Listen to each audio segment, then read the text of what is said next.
Hello and welcome. My name is Alan, and today we're reading more from H.P. Lovecraft. The piece we shall be reading today is called The Transition of Juan Romero.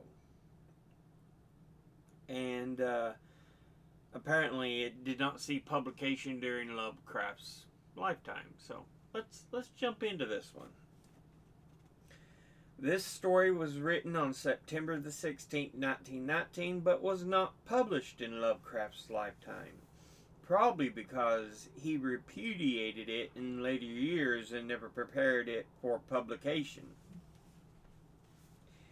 It is of interest chiefly for its setting, an unspecified locale in the Southwest, a setting he would not use in any of his other work except for ghost-written stories such as The Curse of Yig and The Mound. The tale is perhaps marred by excessive vagueness as to the nature of the supernatural phenomenon, but it hints at the cosmic foreshadow Lovecraft's later work. It first appeared in Marginalia in 1944. Of the events which took place at the Norton mine on October the 18th and 19th, 1894, I have no desire to speak. A sense of duty to science is all that impels me to recall, in these last years of my life, scenes and happenings fraught with terror doubly acute, because I cannot wholly define it. But I believe that before I die I should know that I of all,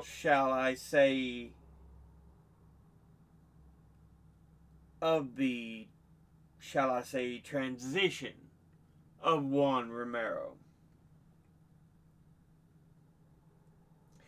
My name and origin are need not be related to posterity.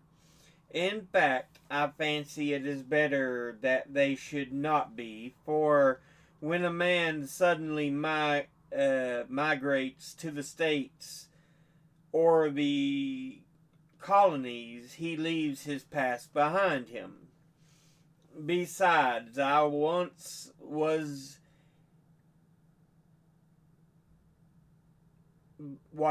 was is not the least relevant to my narrative, save perhaps the fact that during my service in India I was more at home amongst white-bearded native teachers than amongst my brother officers. I had delved not in a little into odd Eastern lore when overtaken by the calamities which brought about my new life in America's vast West. A life wherein I found it well to accept a name, my present one, which is very common and carries no meaning. In the summer and autumn of 1894, I dwelt in the drear expanses of the Cactus Mountains, employed as a common laborer at the celebrated Norton mine, whose discovery by an aged prospector some years before had turned the surrounding region from a nearly unpeopled waste to a seething cauldron of sordid life.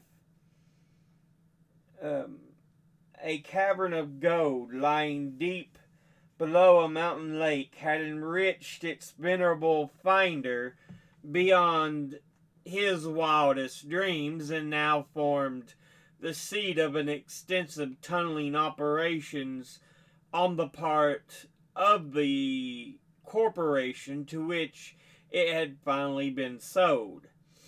Additional grottos had been found, and the yield of yellow metal was exceptionally great. so that a mighty and heterogeneous army of miners toiled day and night in the numerous passages and rock hollows. The superintendent, a Mr. Arthur, often discussed the singularity of the local geological formations, speculating on the probable extent of the chain of caves and estimating the future of the titanic mining enterprise. He considered the auriferous cavities the result of the action of water and believed the last of them would soon be opened. It was not long after my arrival in employment that Juan Romero came to the Norton mine.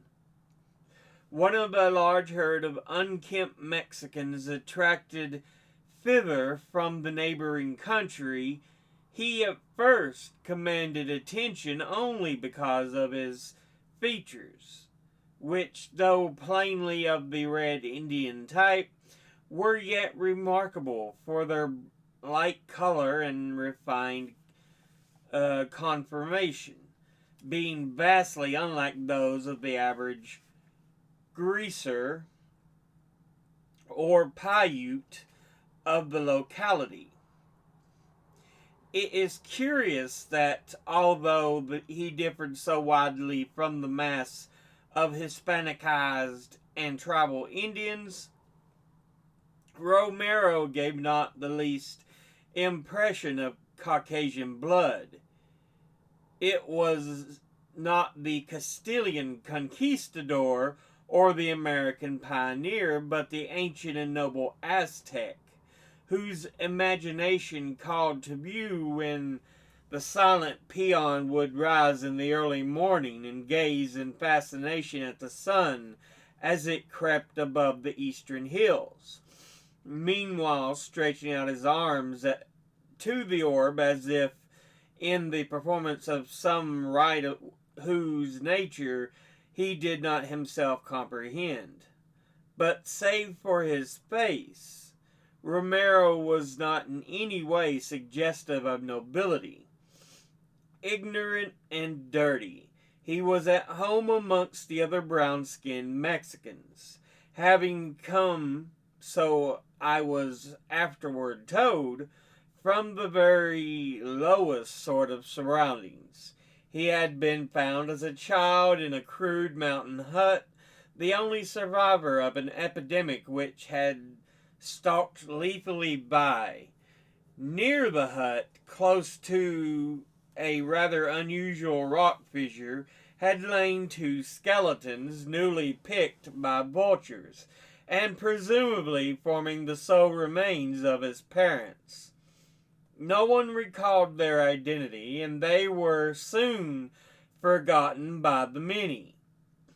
Indeed, the crumbling of the adobe hut and the closing of the rock fissure by subsequent avalanche had helped to efface even the scene from recollection, and reared by a Mexican cattle thief who had given him his name, Juan differed little from his fellows. The attachment which Romero manifested toward me was undoubtedly commenced through the quaint and ancient Hindu ring which I wore when now engaged in active labor. Of its nature and the manner of coming to my possession, I cannot speak. It was my last link with a chapter of my life forever closed, and I valued it highly. Soon I observed that the odd-looking Mexican was likewise interested, eyeing it with an expression that banished all suspicion of mere covetousness. Its hoary hieroglyphs seemed to stir some faint recollection in his untutored but active mind, although he could not possibly have been there like before. Within a few weeks after his advent, Romero was like a faithful servant to me, this notwithstanding the fact that I was myself but an ordinary miner. Our conversation was necessarily limited. He knew but a few words of English, while I found my Oxonian Spanish was something quite different from the patois of the peon of New Spain. The event which I am about to relate was unheralded by long premonitions. Though the man Romero had interested me, and though my ring had affected him peculiarly, I think that neither of us had any expectation of what was to follow when the great blast was set off. Geological considerations had dictated an extension of the mine directly downward from the deepest part of the subterranean area, and the belief of the superintendent that only solid rock would be encountered had led to the placing of a prodigious charge of dynamite. With this work, Romero and I were not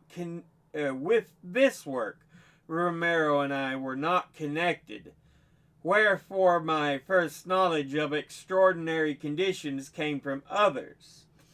The charge, heavier perhaps than had been estimated, had seemed to shake the entire mountain. Windows in shanties on the slope outside were shattered by the shock, whilst miners throughout the nearer passages were knocked from their feet. Jewel Lake, which lay above the scene of action, heaved as in a tempest. Upon investigation, it was seen that a new abyss yawned indefinitely below the seat of the blast, an abyss so monstrous that no handy line might fathom it, nor any lamp illuminate it. Baffled, the excavators sought a conference with the superintendent, who ordered great lengths of rope be taken to the pit and spliced and lowered without cessation till a bottom might be discovered. Shortly afterward, the pale-faced darkmen apprised the superintendent of their failure. Firmly, though respectfully, they signified their refusal to revisit the chasm, or indeed to work further in the mine until it might be sealed. Something beyond their experience was evidently confronting them, for so far as they could ascertain, the void below was infinite. The superintendent did not reproach them. Instead, he pondered deeply and made many plans for the following day. The night shift did not go on that evening. At 2 in the morning, a lone coyote in the mountain began to howl dismally. From somewhere within the works, a dog barked in answer either to the coyote or to something else. A storm was gathering around the peaks of the range, and the weirdly shaped clouds scudded horribly across the blurred patch of celestial light which marked a gibbous moon's attempts to shine through many layers of cirrostratus vapors. It was Romero's voice coming from the bunk above that awakened me. A voice excited and tense with some vague expectation I could not understand. Madre de Dios! El sonido! ese sonido, oiga, va, yo oye, va, Señor, that sound. I listened, wondering what sound he meant. The coyote, the dog, the storm, all were audible. The last named, now gaining ascendancy of the wind, shrieked more and more frantically. Flashes of lightning were visible through the bunkhouse window. I questioned the nervous Mexican, repeating the sounds I had heard. El coyote, el perro, el viento. But Romero did not reply. Then he commenced whispering as in awe. El ritmo, señor, el ritmo de la tierra, that throb down in the ground. And now I also heard and shivered, and without knowing why. Deep, deep below me was a sound, a rhythm, just as the peon had said, which, though exceedingly faint, had dominated even the dog, the coyote, and the increasing tempest. To seek to describe it were useless, for it was such that no description is possible. Perhaps it was like the pulsing of the engines far down in a great liner, as sensed from the deck. Yet it was not also it was not so mechanical, not so devoid of the element of life and consciousness. Of all its qualities, remoteness in the earth most impressed me. To my mind rushed fragments of a passage by Joseph Glanville, which Poe has quoted with tremendous effect. The vastness, profundity, and unsearchableness of his works, which have a depth in them greater than the well of Democritus. Suddenly, Romero leaped from his bunk, pausing before me to gaze at the strange ring on my hand. Which glistened queerly with every flash of lightning, and then staring intently in the direction of the mine shaft. I also rose, and both stood motionless for a time, straining our ears as the uncanny rhythm seemed more and more to take on a vital quality. Then, without apparent volition, we began to move toward the door, whose rattling to the gale held a comforting suggestion of earthly reality. The chanting in the depths, for which the sound now seemed to be, grew in volume and distinctness, and felt irresistibly urged out into the storm, and thence to the gaping blackness of the shaft. We encountered no living creature, for men of the night shift had been released from duty, and they were doubtless in the Dry Gulch settlement, pouring sinister rumors into the ear of some drowsy bartender. From the watchman's cabin, however, gleamed a small square or yellow light of a guardian eye. I dimly wondered how the rhythmic sound had affected the watchman, but Romero was moving more swiftly now, and I followed without pausing. As we descended the shaft, the sound beneath grew definitely composite.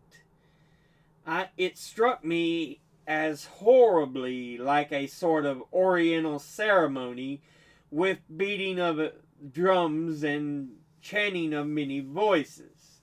I have, as you are aware, been much in India. Romero and I moved without material hesitancy through the drifts and down ladders over towards the thing that allured us. Yet, ever within a pitifully helpless fear and reluctance. At one time I fancied I had gone mad.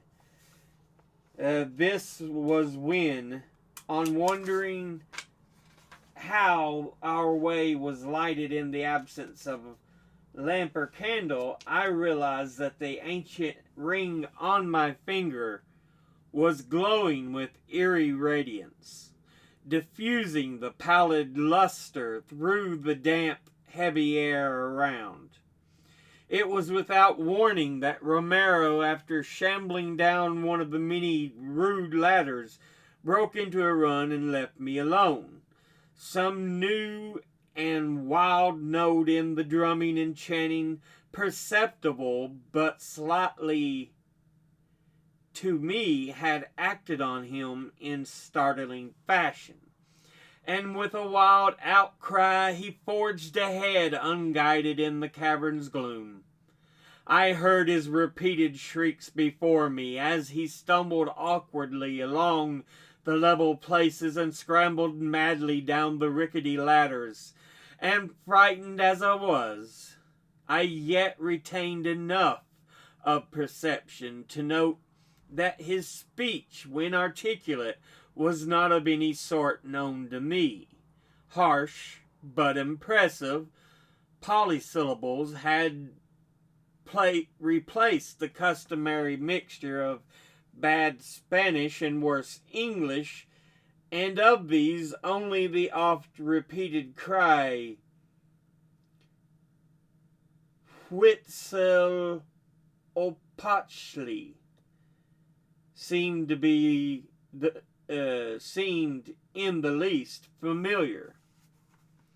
Later, I definitely placed that word in the works of the great historian and shuddered when the association came to me. The climax of that awful night was composite but fairly brief, beginning just as I reached the final cavern of the journey.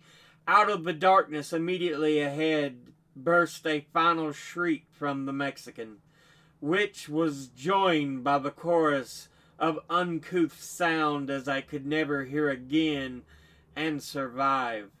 In that moment it seemed as if all the hidden terrors and monstrosities of earth had become articulate in an effort to overwhelm the human race.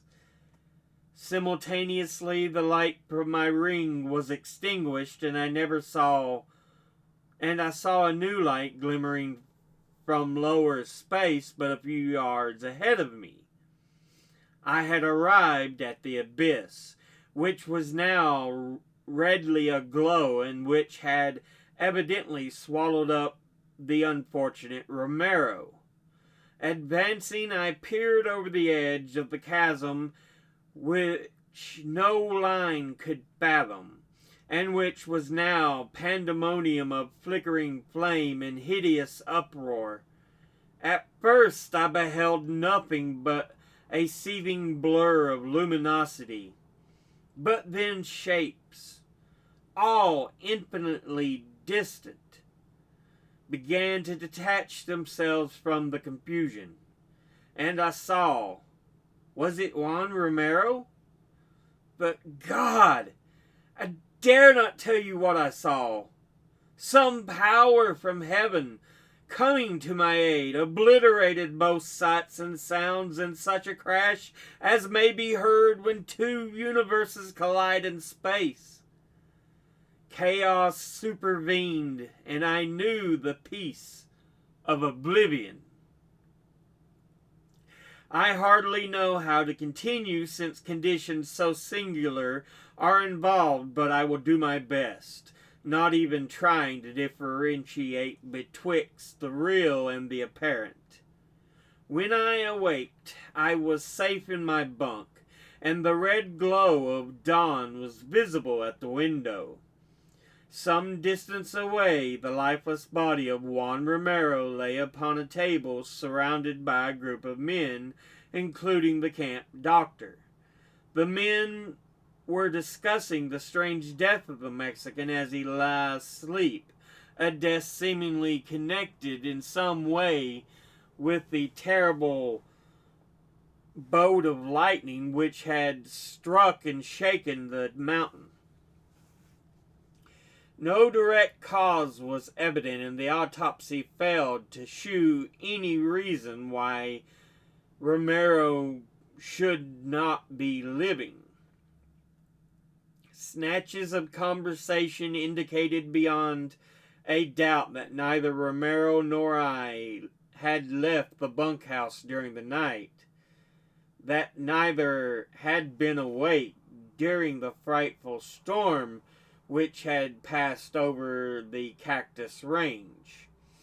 That storm, said men who had ventured down from the mine shaft, had caused extensive caving in and had completely closed the deep abyss which had created so much apprehension the day before.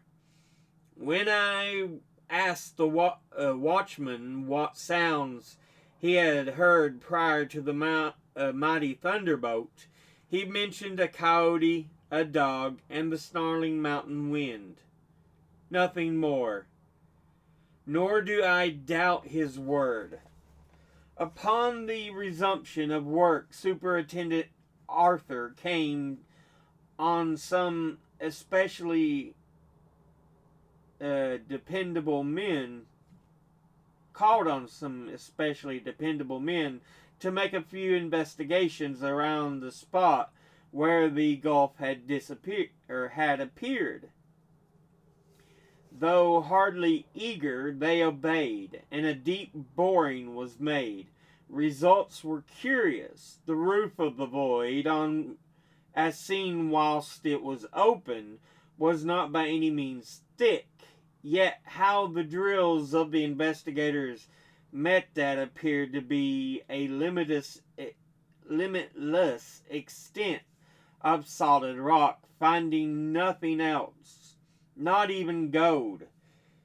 The superintendent abandoned his attempts, but a perplexed look occasionally steals over his countenance as he sits thinking at his desk. The one other thing is curious.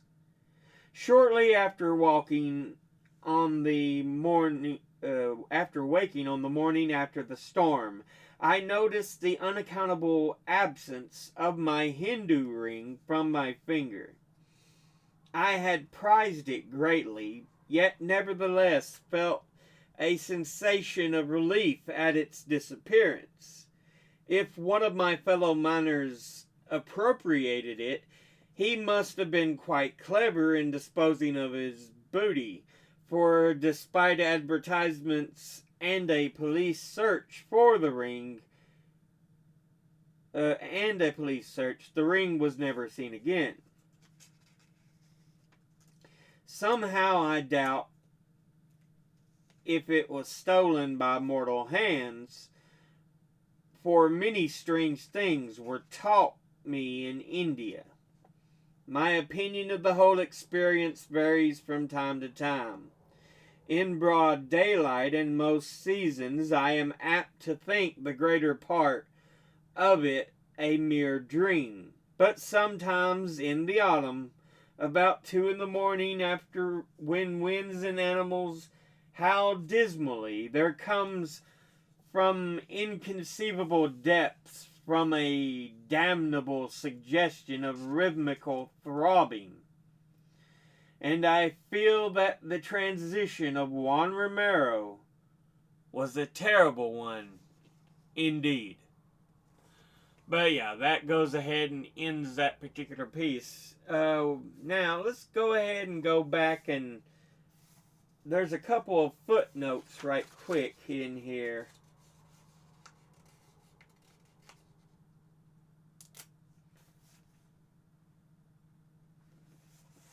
Let's see.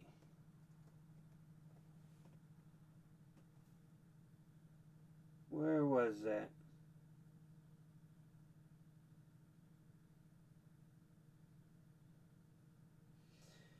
Okay. A storm was gathering around the peaks of the range, and weirdly shaped clouds scudded horribly across the blurred patch of celestial light which marked the gibbous moon's attempts to shine through many layers of cirrostratus vapors. Here is a lesson in scientific accuracy for fiction writers.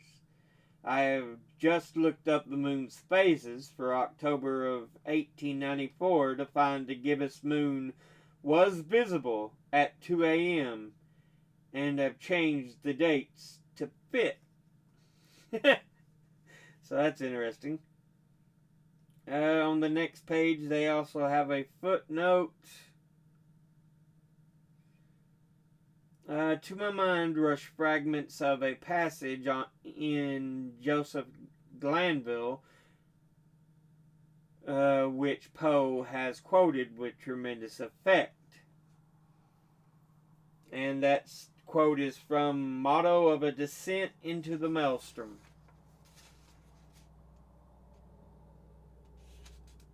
And lastly is one more footnote on the next page. Later, I definitely placed the words in the works of a great historian. In the footnote, they got Prescott, Conquest of Mexico. But yeah, an interesting piece. Before we go anywhere else with this, and I talk about the story, let's make an apologies for some of the less sensitive remarks and words the author had placed into the book, using certain terms to indicate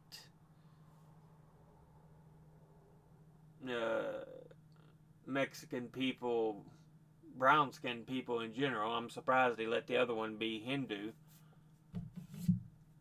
But yeah.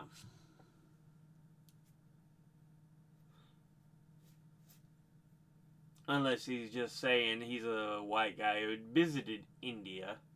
I'm not sure, but yeah.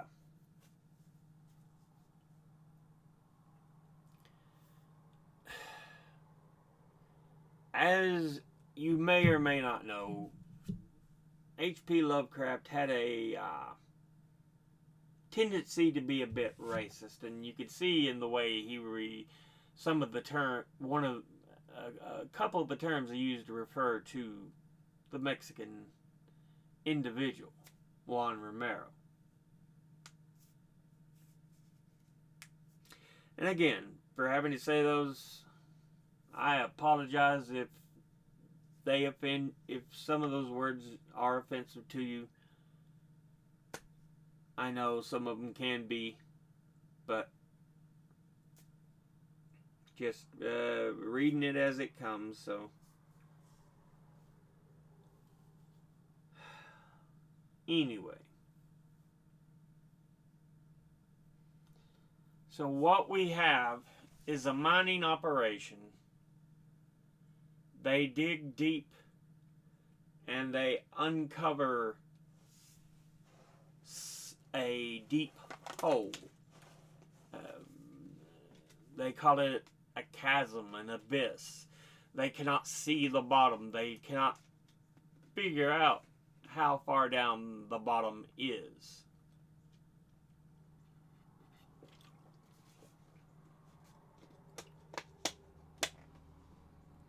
But there must apparently be a bottom.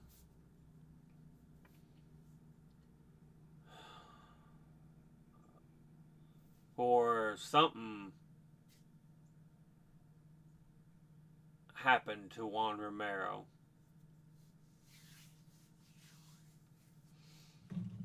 When in his madness he had scrambled toward the opening in the ground.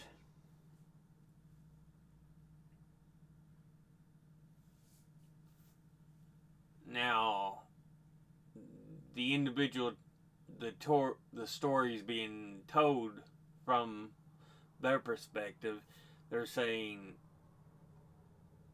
I also heard and could feel the essence of whatever it was in the hole, in this depth.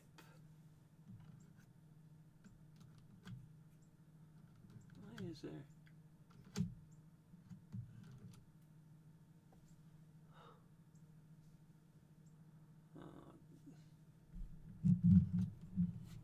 Hair was bothering me. I'm like, get out of my keyboard.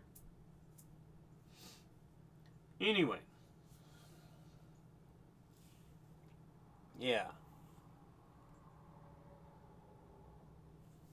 He could sense it. But apparently it was driving poor Juan Romero mad.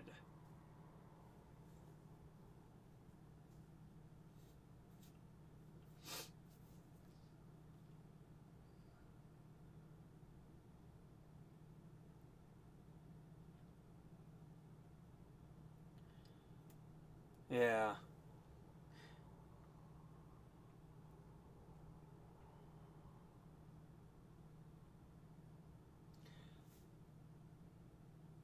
Coyote, of course, coyote. El perro, his dog. And then I guess viendo is some kind of storm or something.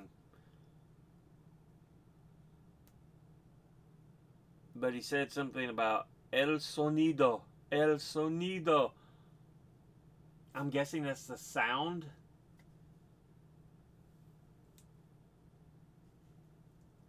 Because I may be wrong on that one because I'm not sure if that is the word, but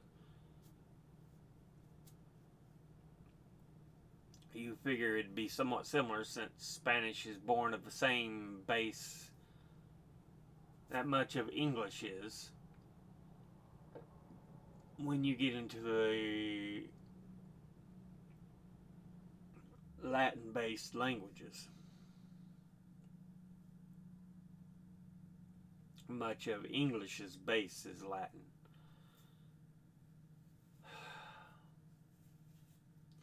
So I would assume that would have been sound, like sonic, like the word sound. But I assume he was saying something like he could hear it, or it was calling to him. Though I had a problem pronouncing I just called it va, but I have a feeling that isn't right because it was a VD exclamation when he was talking loudly in his sleep. Open this back up here.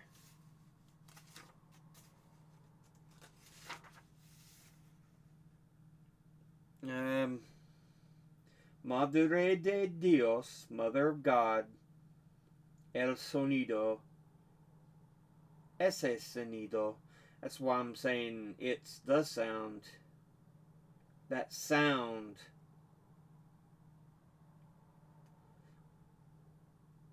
And then oiga, and then it's got the VD. I said va, but I don't think that's right.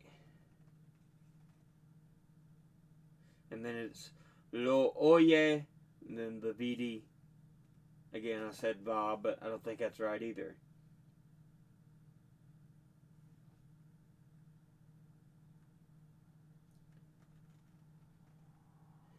And then, of course, Senor or Mr. So.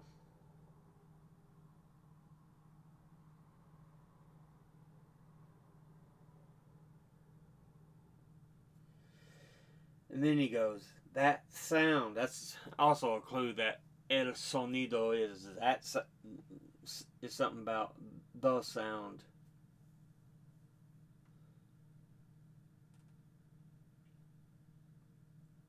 Not sure what ritmo is because one of the next things of the lines he says, El ritmo, señor, el ritmo de la tierra.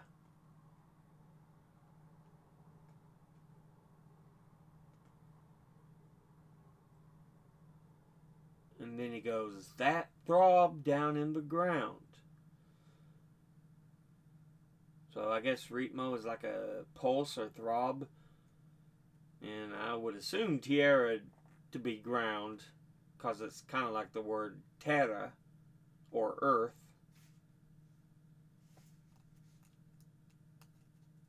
But yeah. It's a good story. And you can kind of understand why certain things were done. Why Juan Romero was made an orphanal individual, because you want somebody out of that seemed to be out of nowhere. And with a mysterious background.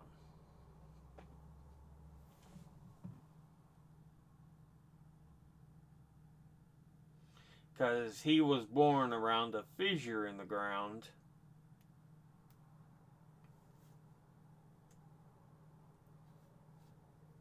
His parents had died, so though he managed to stay alive. So already there's stuff that's mysterious about his background. And then of course you kind of feel that the narrator, he was actually saved by the ring. Because Hindu, you have the Hindu deities, which are different forms of all the same god, Krishna. And so apparently a boat was struck into the ground to banish the evil back into the depths.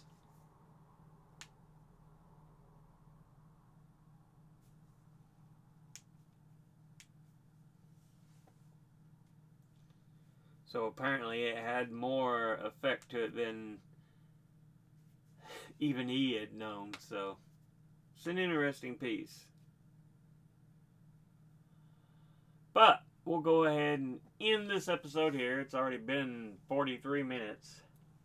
As always, educate thyself. Think, read, study, learn. Someone tells you something you have trouble believing, ask them to cite their sources. I'll see you all in the next one. Thank you all for watching, and until then, later.